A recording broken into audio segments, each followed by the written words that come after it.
చూసారు కదా ఫ్రెండ్స్ ఈ వీడియోని. ఈ రోజు మనం ఫిల్మోరా 9 లో టెక్స్ట్ లో వీడియో ప్లే అవుతూ అది కూడా జూమ్ అవుతూ ఎలా క్రియేట్ చేయాలో ఈ వీడియోలో చూద్దాం. ఫ్రెండ్స్ నేను ఈ వీడియోకి వచ్చేసి 100 లైక్స్ అనేది టార్గెట్ ఇస్తున్నాను. మీరు లైక్ చేసి నన్ను సపోర్ట్ చేయండి ఫ్రెండ్స్. అలాగే ఫ్రెండ్స్ నేను ఈ రెండింగ్ కల్లా 500k సబ్స్క్రైబర్స్ అనేది టార్గెట్ పెట్టుకున్నాను. మీరు మన ఛానల్ ని సబ్స్క్రైబ్ చేసుకొని నన్ను సపోర్ట్ చేయండి. ఎందుకంటే నేను చేసే ప్రతి వీడియో మీరు మిస్ అవ్వకుండా చూడొచ్చు. ఇంకా ఏమాత్రం ఆలస్యం చేయకుండా సబ్జెక్ట్ లోకి వెళ్ళిపోతాం.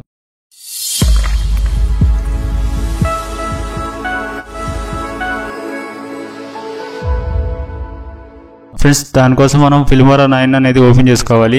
ఓపెన్ చేసుకున్నాక మనకి ఫిల్మోరా 9 అనేది ఇంటర్ఫేస్ ఇట్లా ఉండేది. దీంట్లో మీడియాలోకి వెళ్ళండి. మీడియాలో శాంపుల్ కలర్ ఉంది కదా ఫ్రెండ్స్, దాంట్లో ఇక్కడ బ్లాక్ కలర్ ఉంది కదా, దాన్ని drag and drop to time line అనమాట. మనం టైమ్ లైన్ లోకి డ్రాగ్ చేసుకోవాలి. తర్వాత మనకి ఇక్కడ టైటిల్స్ ఉంది కదా ఫ్రెండ్స్, టైటిల్స్ లోకి వెళ్ళండి. దీంట్లో టైటిల్స్ లో ఫస్ట్ వన్ ఉంది కదా డిఫాల్ట్ టైటిల్ అని, దాన్ని drag and drop to second layer అనమాట.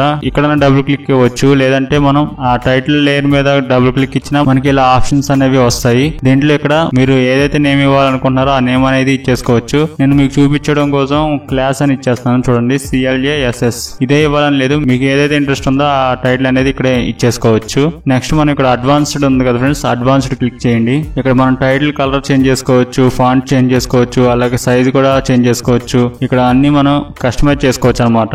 ఇది టైటిల్ సైజ్ వచ్చేసి ఒక 120 నుంచి 130 దాకా పెట్టుకోండి ఫ్రెండ్స్. నేను ఒక 130 ఇచ్చేస్తున్నాను. అలాగే ఫాంట్ వచ్చేసి మీ ఇష్టం వచ్చింది తీసుకోవచ్చు, కానీ కొంచెం లుకింగ్ కి అంటే కొంచెం బిగ్ సైజ్ లో ఉంటే మనకి ఇంకా లుకింగ్ బాగుండిద్ది. దానికోసం నేను ఇంపాక్ట్ అనే ఫాంట్ తీసుకున్నాను. చూడండి ఇక్కడ ఉంది, చూసారు కదా. ఇప్పుడు మనం ఏం చేయాలంటే ఓకే క్లిక్ చేసుకోవాలి. ఇప్పుడు మనం ఏం చేయాలంటే దీన్ని స్నాప్ షాట్ తీసుకోవాలి ఫ్రెండ్స్. దానికోసం ఇక్కడ మనకి ప్రాజెక్ట్ విండో కింద చూసారు కదా సెకండ్ ఆప్షన్ స్నాప్ షాట్ ఉంది. దీని మీద క్లిక్ చేయొచ్చు, లేదంటే Ctrl+Alt+S క్లిక్ చేసినా మనకి స్నాప్ షాట్ అనేది క్రియేట్ అయ్యి అది మన ప్రాజెక్ట్ విండోలోకి వచ్చేస్తుంది. చూడండి నేను ఇక్కడ క్లిక్ చేస్తున్నాను. ఇక్కడ ఆల్రెడీ ప్రాజెక్ట్ విండోలో చేసిన చూపిస్తుంది. చూసారు కదా ఇక్కడ వచ్చేసింది. చూడండి మళ్ళీ చూపిస్తాను. క్లిక్ చేయగానే మనకి ఇట్లా ప్రాజెక్ట్ విండోలో క్రియేట్ అయిపోతుంది అనమాట. ఇప్పుడు ఏం చేయాలంటే మనకి టైమ్ లైన్ లో ఉన్న ఈ 2 లేయర్స్ ని డిలీట్ చేసేయండి. అలాగే మనం క్రియేట్ చేసుకున్న స్నాప్ షాట్ ఉంది కదా, దాన్ని drag and drop to second layer అనమాట.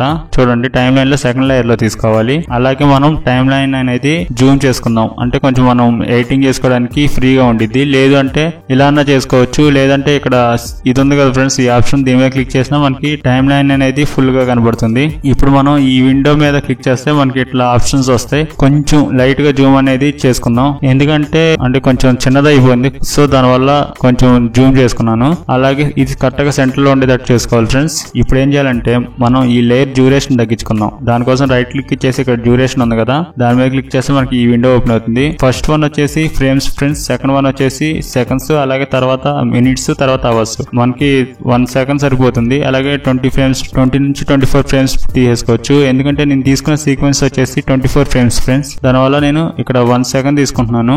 అలాగే ఇక్కడ 24 ఇచ్చేస్తున్నాను. చూడండి మీరు 20 నుంచి 24 ఎంతైనా తీసేసుకోవచ్చు. ఇట్లా ఇచ్చేసి మనం ఇట్లా ఓకే క్లిక్ చేసుకోవాలి. చూసారు కదా మనకి ఈ క్లిప్ అనేది డ్యూరేషన్ తగ్గిపోయింది. ఇప్పుడు ఏం చేయాలంటే మళ్ళీ ఈ క్లిప్ మీద రైట్ క్లిక్ ఇచ్చేస్తే ఇక్కడ క్రాప్ అండ్ జూమ్ ఉంది కదా ఫ్రెండ్స్, దాని మీద క్లిక్ చేయొచ్చు, లేదంటే Alt+C క్లిక్ చేసినా మనకి ఓపెన్ అవుతుంది. లేదంటే ఇక్కడ ఆప్షన్స్ ఉన్నాయి కదా, ఈ ఆప్షన్ క్లిక్ చేసినా మనకి ఈ విండో అనేది ఓపెన్ అవుతుంది. ఇక్కడ ప్యాన్ అండ్ జూమ్ ఉంది కదా సెకండ్ ఆప్షన్, దాన్ని క్లిక్ చేయాలి. ఆరెంజ్ కలర్ లో ఉన్నదేమో మనకి ఎండింగ్ పాయింట్ ఫ్రెండ్స్, అంటే ఎండ్ క్లిప్ కి వచ్చేసరికి మనకి ఎంత వరకు జూమ్ అవ్వాలో ఇక్కడ కస్టమైజ్ చేసుకోవచ్చు. అలాగే గ్రీన్ కలర్ లో ఉంది కదా ఫ్రెండ్స్, అది వచ్చేసి స్టార్ట్ పాయింట్ ఫ్రెండ్స్, ఎక్కడ నుంచి జూమ్ అవ్వాలో మనం ఇట్లా కస్టమైజ్ చేసుకోవచ్చు. ఇట్లా ఆరెంజ్ బాక్స్ ని సెలెక్ట్ చేసుకొని ఎంత వరకు తగ్గించుకోగలమో అంతవరకు ఇలా డ్రాగ్ చేసుకోండి. అది మళ్ళీ సెంటర్ లో ఉండేటట్టు ఇట్లా పెట్టుకోవాలి. ఆ బాక్స్ అనేది ఇలా పెట్టేసుకుని ఓకే క్లిక్ చేసేసుకోండి. ఒకసారి ప్లే చేసి చూపిస్తాను చూడండి. మనం రెండర్ చేసినప్పుడు ఇంకా స్మూత్ గా ప్లే అవుతుంది. మనకి కీబోర్డ్ లో ఎండ్ కీ ఉంటుంది కదా ఫ్రెండ్స్, ఎండ్ కీ మీద క్లిక్ చేస్తే మన క్లిప్ ఎండింగ్ వచ్చేస్తుంది. లేదంటే కర్సర్ ని ఎండ్ పాయింట్ కి తీసుకొచ్చేసి మళ్ళీ సేమ్ ఇందా చేసినట్టు స్నాప్ షాట్ బటన్ క్లిక్ చేయండి. మనకి చూసారు కదా ప్రాజెక్ట్ విండోలో స్నాప్ షాట్ అనేది వచ్చేసింది. దాన్ని drag and drop to time line అనమాట.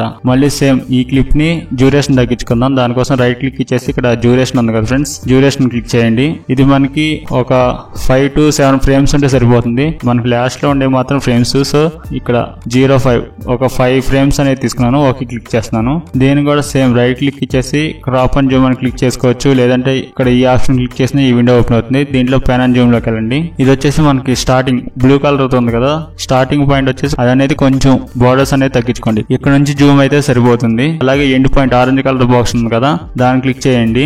ఇదేంటంటే మనకి ఎండ్ క్లిప్ వచ్చేసరికి టోటల్ వైట్ గా వచ్చేయాలి. సో ఓన్లీ వైట్ వచ్చేటట్టు సెలెక్ట్ చేసుకోండి. మళ్ళీ ఆ బాక్స్ కూడా మనకి సెంటర్ లో ఉండేటట్టు చెక్ చేసుకోవాలి ఫ్రెండ్స్. చూడండి ఇట్లా మొత్తం తగ్గించేసుకుని దాన్ని సెంటర్ లో పెట్టేసుకోవాలి. ఇలా సెంటర్ లో పెట్టేసుకుని మనం ఇక్కడ ఓకే బటన్ క్లిక్ చేసేయండి. ఇప్పుడు ఏం చేయాలంటే చూసారు కదా, మనకి ఇట్లా ఎండ్కి వచ్చేసరికి మొత్తం టోటల్ వైట్ కావాలి. ఇప్పుడు ఏం చేయాలంటే మీరు ఏదైతే వీడియో యూజ్ చేయాలనుకుంటారో ఆ వీడియో ప్రాజెక్ట్ విండోలోకి డ్రాగ్ అండ్ డ్రాప్ చేసుకోండి. ఈ వీడియోని ఫస్ట్ లేయర్ లోకి డ్రాగ్ చేసుకోవాలి. ఈ వీడియో క్లిప్ వచ్చేసి మనకి 4K రిజల్యూషన్ లో ఉంది. కానీ మన సీక్వెన్స్ వచ్చేసి 1920x125 ఫ్రేమ్స్ లో ఉంది కాబట్టి దాన్ని క్లిక్ చేస్తున్నాను. ఓకే క్లిక్ చేస్తున్నాను. చూసారు కదా, ఇప్పుడు ఏం చేయాలంటే సేమ్ మనం ఈ బటన్ క్లిక్ చేస్తే మనకి ఫుల్ టైమ్ లైన్ అనేది కనబడుతుంది. మనకి సెకండ్ లేయర్ లో ఉన్న క్లాస్ క్లిప్ ఉంది కదా ఫ్రెండ్స్, దాన్ని డబుల్ క్లిక్ అనేవచ్చు. ఇక్కడ మనకి ఈ ఆప్షన్స్ ఉంది కదా, ఈ ఆప్షన్ క్లిక్ చేస్తే మనకి ఇలా ఆప్షన్స్ అనేవి వస్తాయి. లేదంటే ఆ క్లిప్ ని మనం డబుల్ క్లిక్ చేసిన ఈ ఆప్షన్స్ అనేవి ఓపెన్ అవుతాయి. దీంట్లో కంపోజింగ్ ఉంది కదా ఫ్రెండ్స్, ఈ కంపోజింగ్ ని బ్లెండింగ్ మోడ్ వచ్చేసి నార్మల్ నుంచి మల్టీప్లే ఉంది కదా, మల్టీప్లే సెలెక్ట్ చేసుకోవాలి. అలాగే సెకండ్ క్లిప్ కూడా ఉంది కదా ఫ్రెండ్స్, దాన్ని కూడా సెలెక్ట్ చేసుకుని బ్లెండింగ్ మోడ్ వచ్చేసి నార్మల్ నుంచి మల్టీప్లే చేంజ్ చేసేసి ఓకే క్లిక్ చేయండి. ఒకసారి రెండర్ అనేది చేసేయండి, స్మూత్ గా ప్లే అవుతుంది. దానికోసం ఈ బటన్ క్లిక్ చేయండి. లేదంటే ఎంటర్ క్లిక్ చేసినా మనకి రెండరింగ్ అనేది అయిపోతుంది. వన్స్ రెండరింగ్ అయిపోయినాక దీన్ని ఫుల్ స్క్రీన్ లో చూడాలంటే ఇక్కడ ప్రోగ్రామ్ విండో కింద ఇక్కడ లాస్ట్ ఆప్షన్ ఉంది కదా 4 డాట్స్, దాని మీద క్లిక్ చేస్తే ఇట్లా ఫుల్ స్క్రీన్ ఓపెన్ అవుతుంది. హోమ్ బటన్ క్లిక్ చేయండి, స్టార్టింగ్ వచ్చేస్తుంది. ఇన్ కేస్ మీరు మ్యూజిక్ యాడ్ చేసుకుంటే మ్యూజిక్ కూడా యాడ్ చేసుకోవచ్చు. ఒకసారి ప్లే చేసి చూపిస్తున్నాను చూడండి.